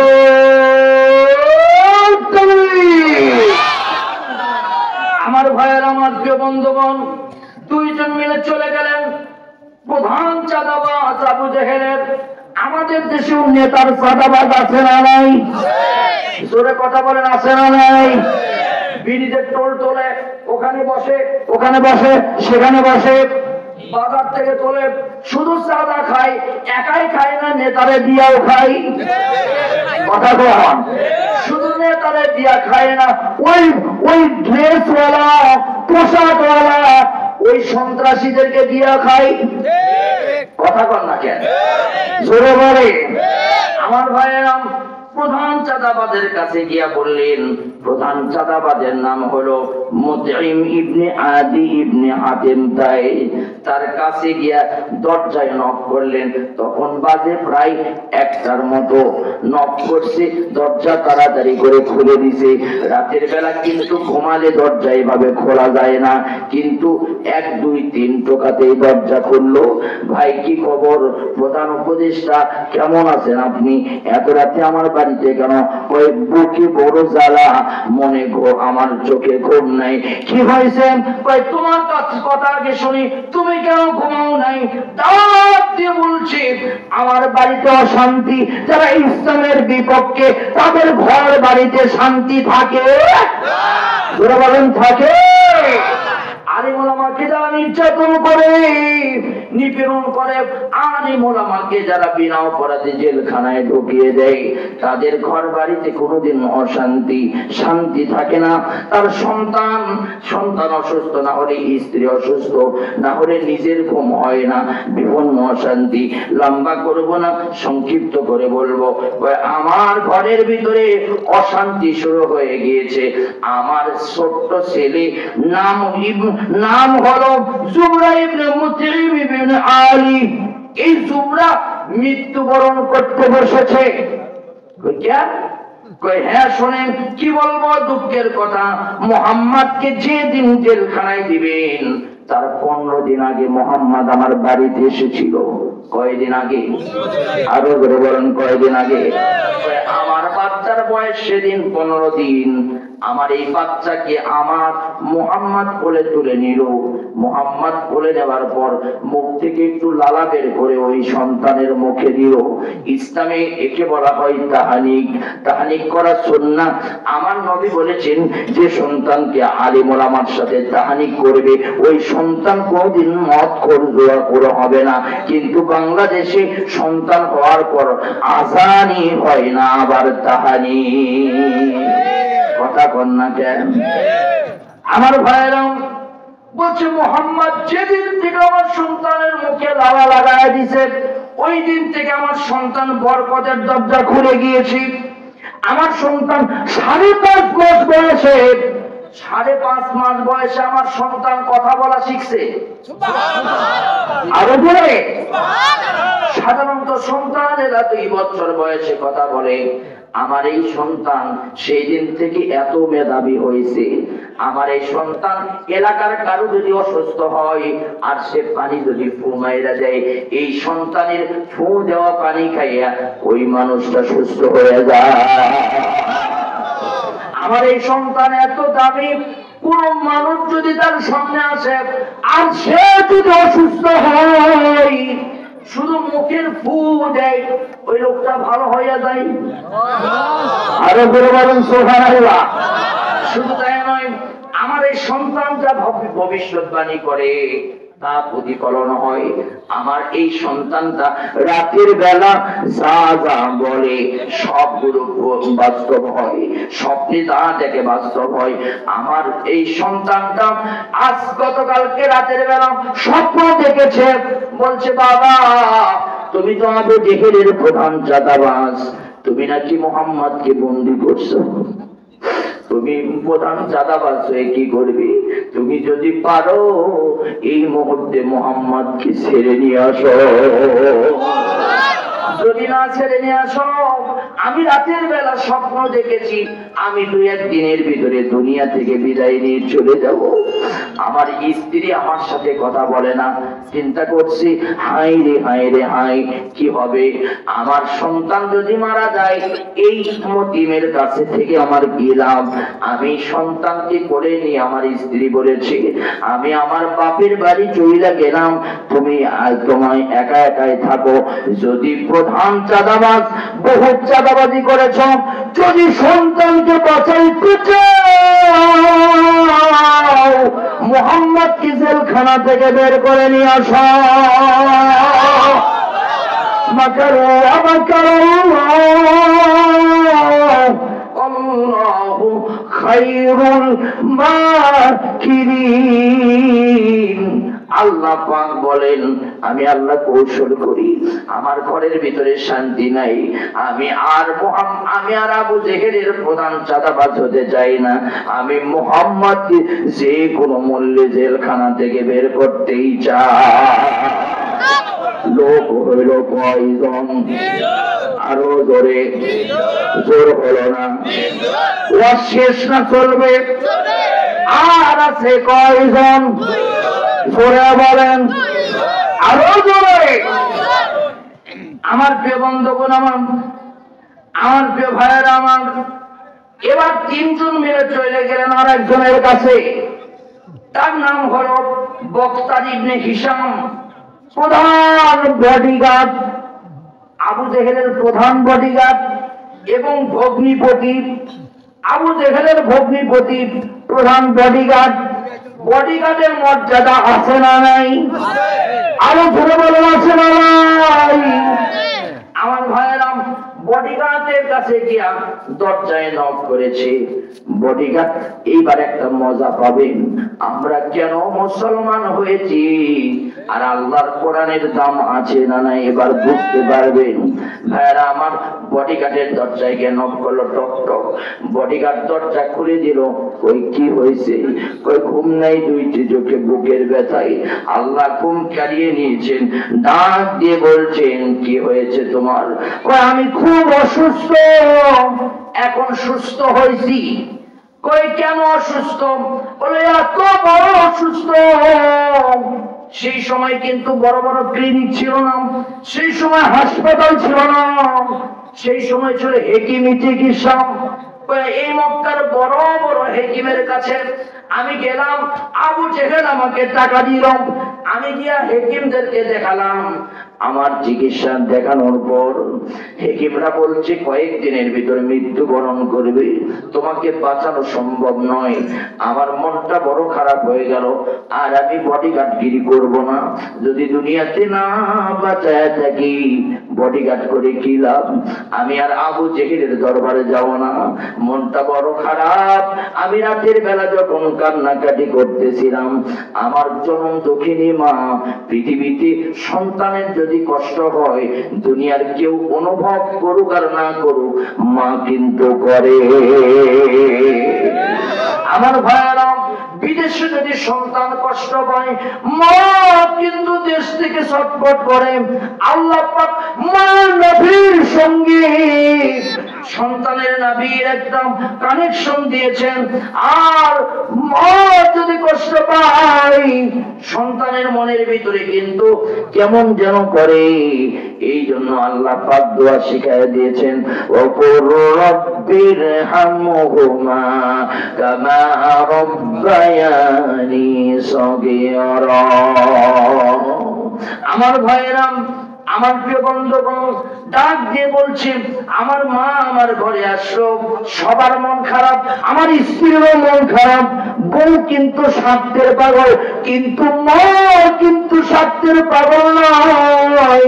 দুনিয়ার সবাই চলে যেতে পারে, কিন্তু মা কিন্তু সন্তানদের ছেড়ে চলে যেতে পারে পারে। আমার ভাইরা, বক্তার ইবনে হিশাম বলছি, আমার স্ত্রী প্রস্তুতি নিচ্ছে আমার বাড়ি থেকে বের হয়ে চলে যাবে, কিন্তু আমার মা আমার ঘরে এসে মাথার পাশে বসে বলছে, বক্তার শোনো, একটা কথা বলি বক্তার, তুমি তো বিদায় নিয়ে চলে যাবে। আমি মার কলিজা কেমন যেন কান্নাকাটি করে। বক্তার শোনো, এই মক্কার কত মানুষ আল্লাহর কোরআন পড়ে পড়ে ভালো হয়েছে। বক্তারকে বলছে, ও বক্তার, আমি বলি মুহাম্মাদের ওই কালিমা পড়ে কত মানুষ ভালো হয়েছে। তুমি মুহাম্মাদের কালিমা পড়ো, এই মধুর ভিতরে ফু দাও, এই মধু আর পানি মিশায়া তুমি এই পানি আর মধু তুমি খেয়ে নাও। আমি মা বলছি তুমি সুস্থ হয়ে যাবে। বক্তার ইবনে হিশাম বলেন, আমি চিন্তা করলাম মরে যাওয়ার চাইতে মুহাম্মাদের কালিমাটা পড়া ভালো। আমি মুখ থেকে পড়ি নাই, শুধু মুখে পড়তে পড়েছি, লা ইলাহা ইল্লাল্লাহু মুহাম্মাদুর রাসূলুল্লাহ। আমি আপনাদের কাছে জানতে চাই, কালিমার শক্তি আছে না নাই? আরো জোরে বলেন, আছে না নাই? আল্লাহ রাব্বুল আলামিন এই কালিমার ব্যাপারে বলেছেন, আল্লাহ পাক কালিমার ব্যাপারে বলেন, আলাম তারা কাইফা দারাবাল্লাহু মাসালান কালিমাতান তাইয়িবাতান কাশাজারাতিন তাইয়িবা আসলুহা সাবিতুন ওয়া ফারউহা ফিস সামা। এই কালিমা এমন একটি শক্তি, কালিমার বৃক্ষগুলো আসমানে আর শিকড়গুলো নিচে। বক্তারের মা বলে কালিমা পড়ে ফু দাও। বক্তার বলল, কালিমা পড়ে যখন আমি গ্লাসের মধু আর পানির ভিতর ফু দিলাম, আর ওই ফু দেওয়া পানি যখন আমি পান করলাম, আমার 1 থেকে 2 মিনিটের মধ্যে আমার নিস্তেজ হওয়ার দেহটা যেন আস্তে আস্তে সতেজ হয়ে গেল। আমার শরীরে যত শক্তি ছিল, আমার শরীরে যত রোগ ছিল, সব রোগগুলো ভালো হয়ে গেল। আমি চিন্তা করলাম, হাইরে হায় যে কালিমা, এই কালিমা পড়ে আমি সুস্থ হলাম। আমার মা ডাক দিয়ে বলছে, মুহাম্মাদের কালিমা পড়ে সুস্থ হয়েছ, আর তুমি আর মুহাম্মদকে জেলখানায় রেখো না, যে কোনো বললে মুহাম্মদকে বের করো। আওয়াজ করে বলেন তো, কালিমার শক্তি আছে না নাই? আরো জোরে বলেন। বিশ্বনবী বলেন কেউ যদি এই কালিমা প্রত্যেক দিন তেলাওয়াত করে আল্লাহ পাক তার মনের আশাগুলো পূরণ করবেন। বিশ্বনবী বলেন কেউ যদি বিপদে পড়ে আর যদি পড়ে লা ইলাহা ইল্লা আনতা সুবহানাকা ইন্নী কুনতু মিনাজ জালিমিন, আল্লাহ এই দোয়া করার সঙ্গে সঙ্গে তাকে বিপদ থেকে মুক্তি দিয়ে দিবে। শুধু তাই নয়, আল্লাহ পাক কোরআন কারীমের ভিতরে একটা সূরা দিয়েছেন, সূরার নাম হলো সূরা ফাতিহা। এই সূরা ফাতিহা পড়ে কেউ যদি ফু দেয় আল্লাহ তাআলা তার অসুস্থ ভালো করে দিবেন। আরো জোরে বলেন, ওয়ালাকাদ আতাইনাকা সাবআম মিনাল মাসানি ওয়াল কুরআনাল আযীম। আল্লাহ রাব্বুল আলামিন এমন একটি সূক্ষ্ম শক্তিশালী কিতাব করেছেন, ওয়ানাসিরু মিনাল কুরআনি মা হুয়া শিফাউ ওয়া রাহমাতুল লিল মুমিনিন, মুমিনদের জন্য কোরআন হলো শিফা, আর ওয়ালা ইয়াসিদুজ জালিমিনা ইল্লা খাসারান, জালিমের জন্য হলো ক্ষতি। কোরআন জালিমের জন্য কি? আর মুমিনের জন্য কি? মুমিনের জন্য শিফা। ভাইয়ের আমার, বক্তার ইবনে হিশাম বলে, আর আমি আবু জেহেলের বডিগার্ড হতে চাই না, আমি যে কোনো মূল্যে মুহাম্মদকে জেলখানা থেকে বের করতে চাই। জোরে বলেন তো আল্লাহু আকবার। গভীর জোরে বলেন আল্লাহু আকবার। লোক হলো কয়জন? আরো জোরে, জোর হলো না মার্কা কি রে? আর আছে কয়জন? চলবে না, রেখে দিব, মনে করে দিব, চলবে কি কয়? তাহলে একটা তাকবীর জানতো দেখি, সর্বোচ্চ একটা আওয়াজ দিলেন, লোকজন মনে করবে যে হুজুর পাগলা নাকি এত রাত পর্যন্ত চিল্লাচ্ছে, সামনে লোক নাই। তাকবীর জানতো দেখি, লিল্লাহু তাকবীর, লিল্লাহু তাকবীর। আর কোরআনের আলো কেউ বলছে ঘরে ঘরে এতদিন ঘরে ঘরে জ্বালায় বহুত আলেমকে ফাঁসির মঞ্চে ঝুলাইছে, কথা কন ঠিক ছিল? এতদিন ঘরে ঘরে জ্বালায় 15 বছর স্বৈরাচারকে গদি দিয়ে রেখেছিলেন, এখন আর টাইম নয় ঘরে ঘরে জ্বালানো।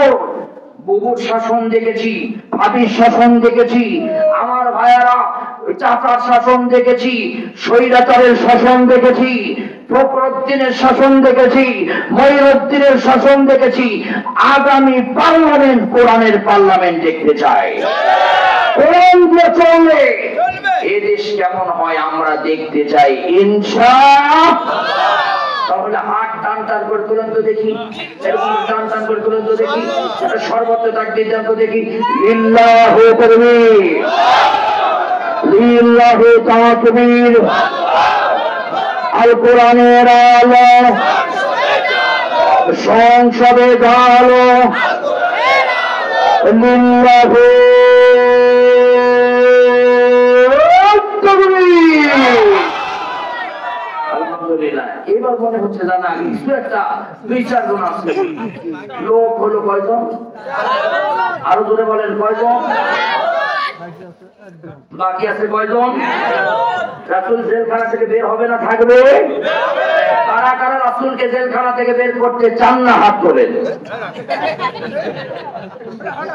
কারা কারা চান হাত তোলেন। লিল্লাহু তাকবীর। আপনাদের ঘুম ঘুম ভাবটা একটু দূর করে নিলাম। কয়জন? জোরে কথা বলেন কয়জন? আপনারা কার পক্ষে? নবীর পক্ষে না আবু জেহেলের পক্ষে? কার পক্ষে? নবীর পক্ষে। ভাইয়ের আমার, আর মাত্র 5-7-10 মিনিট লাগবে। আমার কথাটা খুব ভালো করে শুনবে। 5 নম্বর হলো এই 4 জন মিলে বলল চলো আমরা 4 জন হলে হবে না, আরেকজনের কাছে যেতে হবে। সে হলো আবু জেহেলের প্রধান বুদ্ধিজীবী। আমাদের দেশেও বুদ্ধিজীবী আছে না নাই? আরো বড় বলেন আছে না না? শাহরিয়ার কবির মুরগি চোর আছে না নাই? কালা মানিক কি বুদ্ধি রে ভাই, বুদ্ধির স্রোতে বিসি ফাইটে গেছে। কথা কন না কেন, জোরে বলেন না কেন? আমার ভাইয়েরা বুদ্ধিজীবীর কাছে গিয়া তারা বাড়ির ভিতরে নক করলো। মাকারু ওয়া মাকারাল্লাহ ওয়াল্লাহু খায়রুল মাকিরিন। আমার ভাইয়েরা বুদ্ধিজীবীর নাম হলো জাইমা ইবনে আসওয়াদ ইবনে আব্দুল মুত্তালিব।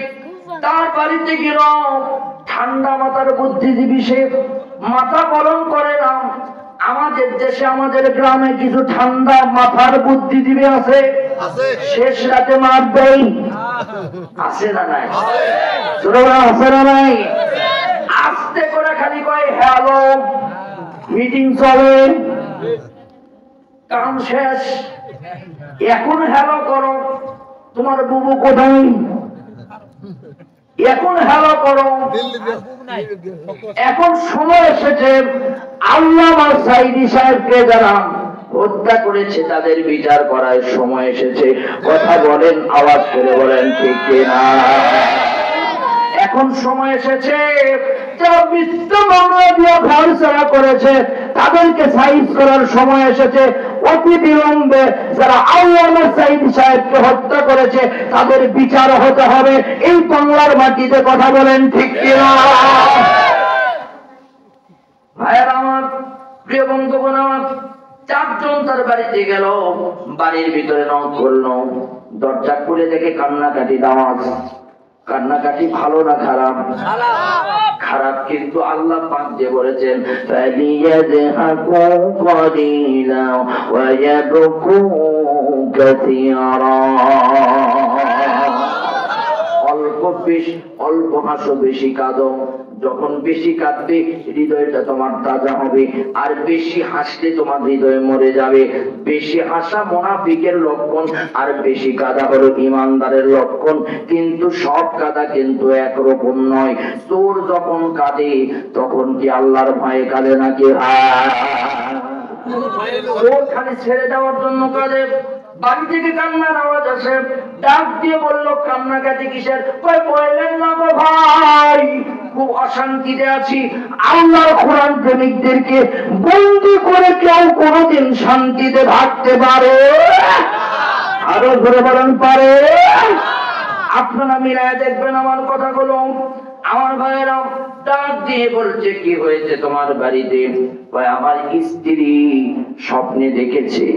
ভাইয়েরা বলে নিজে যদি ভালো থাকতে চান স্ত্রীকে ভালো রাখতে হবে, কারণ আল্লাহর কোরআন বলছে হুন্না লিবাসুল লাকুম ওয়া আনতুম লিবাসুল লাহুন্না। জোরে কোন আল্লাহু আকবার। স্বামী তার স্ত্রীর পোশাক, স্ত্রী তার স্বামীর পোশাক। স্বামী যেমন চলবে স্ত্রীকে তেমন চালাতে হবে। বিশ্ব নবী বলেন মহিলারা, আল্লাহ নবী মহিলাদের ব্যাপারে বলেন জাওজাতুন মুমিনাতুন তুইনুহু আলাল ঈমান। যার একটা নেককার বিবি আছে তার যেন সারা পৃথিবীর রাজত্বর চাইতেও ভালো রাজত্ব আমার আল্লাহ তার ঘরে দিয়েছে। মহিলাদের ব্যাপারে আল্লাহর নবী বলেন 4টা আমল করবে 8টা জান্নাত পাবে। 1 নাম্বার হলো নামাজ, 2 নাম্বার হলো রোজা, 3 নাম্বার স্বামীর খেদমত, 4 নাম্বার পর্দা। এই 4টা আমল করলে আল্লাহ তাকে 8টা জান্নাতের মালিক বানায়া দিবেন। ভাই আমার, কিন্তু বাংলাদেশের মা নামাজ পড়ে রোজা রাখে, কিন্তু স্বামীর খেদমত কম করতে চায় আর পর্দা কম করতে চায়। বিশ্বনবীর মেয়ে হযরতে বিশ্বনবীর মেয়ে হযরতে ফাতেমা রাদিয়াল্লাহু তাআলা আনহা নবীকে ডাক দিয়ে বললেন, ইয়া রাসূলুল্লাহি ইয়া হাবিবাল্লাহি, এই চারটা আমলের ভিতরে কোনটা সবচেয়ে দামি? আল্লাহর নবী বললেন, চারটার ভিতরে সবচেয়ে দামি হলো পর্দা করা। আমার ভাইয়েরা, মহিলারা দুনিয়ার শুরু থেকে পর্দা, শেষ পর্যন্ত পর্দা, কিন্তু আজকাল ডিজিটাল মায়েরা পর্দা করতে চায়, আরো জোরে বলেন চাই। আমার ভাইয়েরা পর্দা করতে চাই না, কিন্তু মাদেরকে বলবো, মা আপনার জীবনের সেদিন যেদিন শেষ, সেদিন আপনাকে 5 কাপড় দিয়ে দুনিয়া থেকে বিদায় করবে, পুরুষকে 3 কাপড় দিয়ে বিদায় করবে। 5 কাপড়ের অর্থ হলো আপনি পর্দাশীল। কিয়ামতের ময়দানে আপনি যদি পর্দা না করেন, বেপর্দা ভাবে চলেন, যদি আপনি বেপর্দাশীল হয়ে উঠবেন আর আল্লাহ পাকের জাহান্নামে চলে যাবেন। 2 দিনের জিন্দেগি, এই 2 দিনের জিন্দেগিতে আপনারা বেপর্দা হয়ে চলবেন না, পর্দাশীল হবেন, লজ্জাস্থানের হেফাজত করবেন, স্বামীর খেদমত করবেন, জান্নাতে যাওয়া আপনাদের জন্য সহজ। এই জন্য মাদেরকে বলবো, মা ইসলামী আন্দোলনের পক্ষে কথা বলবেন, পর্দা করবেন, আল্লাহ আপনাদেরকে জান্নাত দেবেন। মাদের ব্যাপারে আল্লাহ বা কোনো কথা আমার বলার নাই। স্ত্রী ভালো হলে তার ঘর ভালো, আর স্ত্রী যদি খারাপ হয় তার ঘর খারাপ। এই জন্য নবী বলেছেন 4টা জিনিস থেকে বিয়ে করবাম। 1 নম্বর হলো ওয়ালি মালিহা ওয়ালি হাসাবিহা ওয়ালি জামালিহা ওয়ালি জাতিহা। প্রথম নাম্বার তোমরা জাত দেখবে, তারপরে সম্পদ দেখবে, তারপরে সৌন্দর্য দেখবে, তারপরে দিন দেখবে। ফাজফারু বিজাতিদ দিন, সবচেয়ে বেশি প্রাধান্য দেবে দিনদারিতাকে। যদি দিনদারিতাকে প্রাধান্য দাও, দুনিয়াতে বেশি ঠকবে না। আর যদি চামড়া ফর্সাওয়ালাকে বেশি প্রাধান্য দাও, তুমি ঠইকা যাবে পয়লার মুরগির মতো। কথা বলেন ঠিক না? আমার ভাইরা, আমার প্রিয় বন্ধুগণ, ডাক দিয়ে বলছি, কি হয়েছে তোমার বাড়ির ভিতরে? বলছে আমার স্ত্রী একটু আগে স্বপ্ন দেখেছে মুহাম্মদ মারা গিয়েছে। নাউযুবিল্লাহ বলেন। মুহাম্মদ জেলখানার ভিতরে দুনিয়া থেকে বিদায় নিয়ে চলে গিয়েছে। ডাক দিয়ে বলছে, স্ত্রী ওঠার পর কান্নাকাটি শুরু করেছে। আমার স্ত্রী হালিমাতুস সাদিয়া নবীকে, বিশ্ব নবীকে দুধ খাওয়াইছিল। হালিমাতুস সাদিয়া, ওই হালিমা নবীকে যেদিন থেকে নিয়েছে, সেই দিন থেকে হালিমার ঘরটা বরকতে পূর্ণ হয়ে গিয়েছিল। হালিমা বলেন, মুহাম্মদকে নিয়ে আসার পর আমার প্রত্যেকটা ছাগলের দুধের উলানগুলো ভরে গিয়েছিল। আমি মুহাম্মদকে কোনোদিন কাটতে দেখি নাই। মুহাম্মদ আমার ডান দুধ পান করতো, বাম দুধ পান করতো না। আমি যখন মুহাম্মদকে বাম দুধে লাগায় দিতাম, মুহাম্মদ বাম দুধ আমার খাইতো না। আর ইশারা দিয়ে বলতো, না না, ওটা আমার ভাইয়ের হক, ওটা আমার নয়, ওটা আব্দুল্লাহর হক। দুধ পান করতো ডানটা, আর মুহাম্মদ কোনদিন কাঁদতো না, কিন্তু মাঝে মাঝে চিৎকার দিয়ে কাঁদতো। মুহাম্মাদের কাছে গিয়ে যখন মুহাম্মাদের শরীর থেকে কাপড়টা পরে যেত, লজ্জাস্থান খুলে যেত, তখন মুহাম্মদ কাঁদতো। আর আমি যখনই মুহাম্মাদের লজ্জাস্থানের উপরে কাপড়টা দিয়ে দিতাম, মুহাম্মদ আর একবারের জন্য কাঁদতো না। মুহাম্মদ সাধারণ কোন ছেলে নয়, মুহাম্মাদের সাথে আমার আকাশের চাঁদ খেলাধুলা করত। শুধু তাই নয়, মুহাম্মাদের বক্ষ বিতরণ করা হয়েছিল। সেই হালিমাতুস সাদিয়ার আপন ছোট বোন আমার স্ত্রী, সে বলে, মুহাম্মদকে খুব কাছ থেকে দেখেছি। আমি হালিমাতুস সাদিয়ার বাড়িতে দীর্ঘদিন ছিলাম, মুহাম্মদকে কাছ থেকে দেখেছি। মুহাম্মদ একটা ভালো মানুষ, তাকে তোমরা জেলখানার ভিতরে বন্দী করে মারার চিন্তা করতেছো। মুহাম্মাদের স্মৃতির কথা মনে হয়েছে আমার। আমি তোমার ঘর সংসার করব না। ওই আমার স্ত্রী ছিল সেই সময়, কিন্তু বুদ্ধিজীবীর স্ত্রী ছিল, সবচাইতে সুন্দরী, খুব মহব্বত করি আমি স্ত্রী বললাম না না তুমি যেও না, তুমি যেও না, তোমারে আমি আই লাভ ইউ ভালোবাসি, তোমাকে আমি প্যার করি, তোমাকে আমি মহব্বত করি, তুমি যেও না। স্ত্রী বলে না না তুমি একজন বুদ্ধিজীবী, তোমার বুদ্ধিতে মোহাম্মদ জেলখানায় ঢুকেছে, যদি পারো এই রাতের ভিতরে মোহাম্মদকে জেলখানা থেকে বের করো, যদি বের করো আমি তোমার কাছে আবার যাব। বলছে আমি, এবার ওরা চারজন বলছে আমরাও তো একই হিসাবে আসছি, চলো। হইল কয়জন? আরো জোরে, আরো জোরে।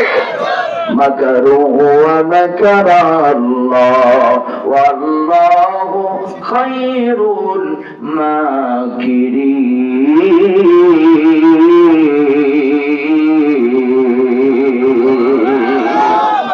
আমার ভাইরা, আমার প্রিয় বন্ধুগণ, এই চারজন আর একজন পাঁচজন সবাই মিলা হাজ্জাম নামক পাহাড়ে চলে গেলেন।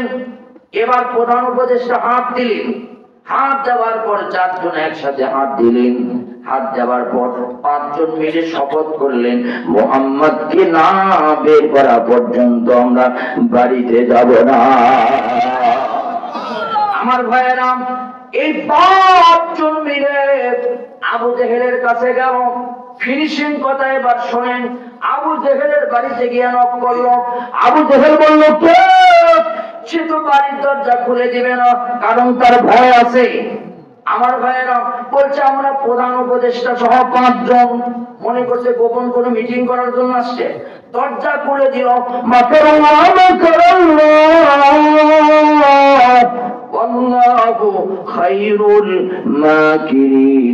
দশজন যখন এই পাঁচজনকে দরজা খুলে দিল, পাঁচজন ঘরের ভিতরে গেল। আবু জেহেল বলল গোপন কোন সংবাদ আছে নাকি? বলছে হ্যাঁ আসেন পাশের রুমে। পাশের রুমের সিটকানিটা উঠাইয়া দিল। ঘরের ভিতরে পাঁচজন মিলে প্রথমে আবু জেহেলকে বুদ্ধিজীবী বলল, শোনো, মুহাম্মদকে যেমন করে হোক আজকে ফজরের আগেই, মুহাম্মদকে সূর্য ওঠার আগেই মুহাম্মদকে জেলখানা থেকে বের করে দিতে হবে। আবু জেহেলের তো মাথা খারাপ। ওই বুদ্ধিজীবী, তোমার কি বুদ্ধি নষ্ট হয়েছে? আমি মুহাম্মদকে জেলখানায় মারব এমন ভাবে, আর তুমি বলতেছো বের করে দেওয়ার কথা। না, বের করে দিতে হবে। এবার ডাক দিয়ে বলছে, ও বডিগার্ড, কি বলেন? বডিগার্ড বলে মুহাম্মদকে এই মুহূর্তে বের করে দেন, না হলে আপনার কল্লা উড়ে জীবন। ডাক দিয়ে বলছে তোমার কি মাথা খারাপ নাকি? তোমরা কি কিছু খাইছো নাকি? ডাক দিয়ে বলছে কিচ্ছু খাই নাই, আমরা মুহাম্মাদের প্রেমে পড়েছি। এবার ইশারা দিল প্রধান সাদাবাদ, তুই তো বহুত টাকা সাদা তো আবু জেহেলে উঠে দিছিস। এবার সাদাবাদ বলছে বহুত অপরাধ করছি, বহুত মানুষের টাকা তোমার ঘরে ঢুকাইছি, শোনো আর এক টাকাও তোমার ঘরে ঢুকবে না। আমি মুহাম্মাদের পক্ষে আমি বলতেছি এই মুহূর্তে সূর্য ওঠার আগে মুহাম্মাদকে জেলখানা থেকে বের করতে হবে। এবার কথা ধরল জুহাইর ইবনে আবু মাইয়াম, ডাক দিয়ে বলছে আমি পালিত সন্ত্রাস, একদম শেষ করে দিব তোমারে। আমি আজ থেকে তোমার সন্ত্রাসী নই, মুহাম্মাদের পক্ষের লোক। এই মুহূর্তে মুহাম্মদকে বের করো, না হলে সানডে মানডে তো। ডাক দিয়ে বলছে কি বলে রে প্রধান উপদেষ্টা, আপনি বলেন। প্রধান উপদেষ্টা এবার ফিনিশিং দিচ্ছে, ওরা যা বলছে সত্য কথা বলছে। একটাও মিথ্যা কথা বলেনি। এই মুহূর্তে আপনি জেলখানার চাবিটা বের করে দেন, আমরা সবাই মিলে মুহাম্মাদের মতো ভালো মানুষকে জেলখানা থেকে বের করে দিব। ডাক দিয়ে বলছে, তোমরা কি প্ল্যান করেছো? আমি প্ল্যান করেছিলাম। আবু জেহেল বলছে, আমি প্ল্যান করেছিলাম মুহাম্মদকে দুনিয়ার জমিন থেকে না খাওয়া না খাওয়া বিদায় করে দিব। মাকারু ওয়া মাকারাল্লাহ ওয়াল্লাহু খায়রুল মাকিরিন।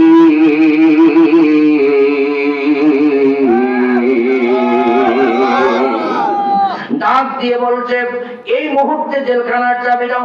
প্রধান উপদেষ্টা জেলখানার চাবি নিয়ে ওই ঘরের ভিতরে আবু জেহেলকে আটকায়া দিয়া আল্লাহ নবীর আবু তালেবের জেলের গেট খুইলা দিয়া মুহাম্মদকে ডাক দিয়ে বলছে, আসেন নবী, আপনার মতো ভালো মানুষ আর এই দুনিয়ায় কেউ ছিল না। 3টা বছর আপনাকে না খাওয়ায় না খাওয়ায় জেলখানার ভিতরে একদম শরীরটা নষ্ট করে ফেলে দিয়েছে। আমার নবীর চেহারার দিকে যখন তাকাইছি, নবীর চেহারাটা ফ্যাকাশা হয়ে গিয়েছে। ভাইরা আমার, শুধু তাই নয়, 53 জন মহিলা পুরুষ সহ সবাই কেমন যেন হয়েছে, উঠতে পারতেছে না, বসতে পারতেছে না, হাঁটতে পারতেছে না। সবাই যখন শুনেছে জেলখানার গেট খুলে দিয়েছে, সবাই তখন দৌড়াদৌড়ি করে নাই, একসঙ্গে সেজদায় পড়ে গিয়েছে।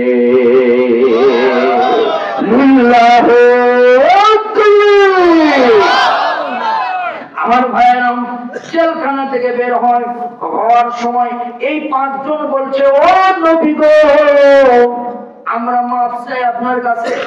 এখন দেখেন ফোন দিয়ে দিয়ে মাফ চাচ্ছে। ভাইজান, ভুল করছি গো ভাই, মাফ করে দেন গো ভাই। সবার মাফ হবে, কিন্তু আবু জেহেল মার্কাদের মাফ হবে? বলেন হবে? আল্লামা সাইদি সাহেবের হত্যাকারীর মাফ হবে?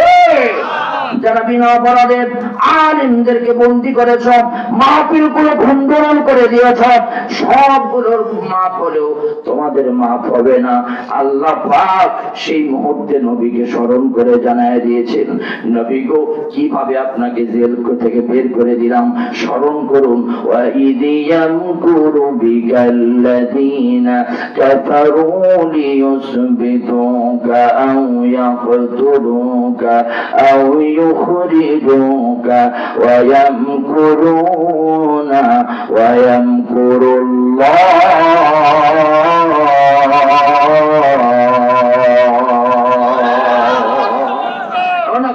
চক্রান্ত করেছিল।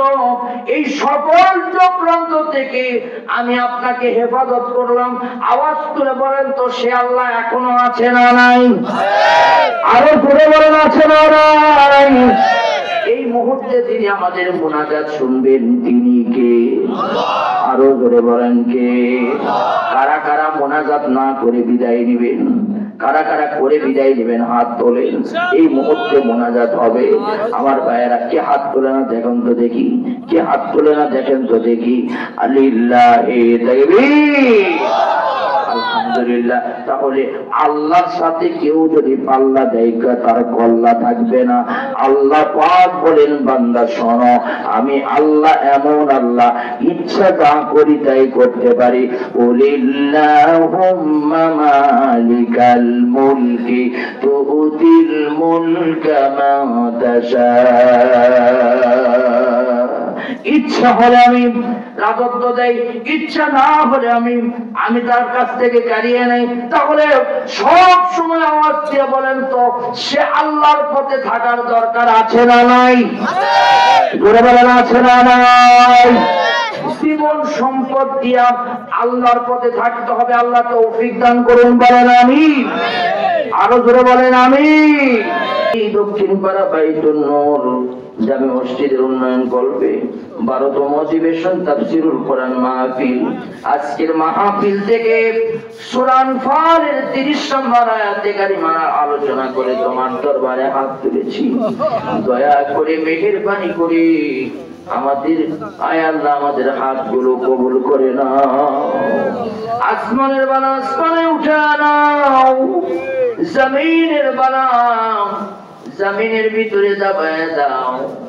আমাদের সকল আর পন্থী শান্তি নসিব করে দাও রব্বুল আলামিন। নাম শুনলাম মদিনা মদিনা মদিনা, বাংলাদেশ থেকে প্রায় ৬৫০০ মাইল দূরে মদিনা। ১৪৫০ বছর পর জন্মগ্রহণ করেছি, নবী দেখি নাই, নবীর সাহাবী দেখি নাই, তাবে তাবেইনরাও দেখি নাই। দয়া করে মেহেরবানি করে নবীর সুপারিশে কিয়ামতের দিন আমাদেরকে কবুল করো রব্বুল আলামিন। তুমি আমাদেরকে মাফ করে দাও, হাউজে কাউসারের পানির ব্যবস্থা করে দিও আল্লাহ।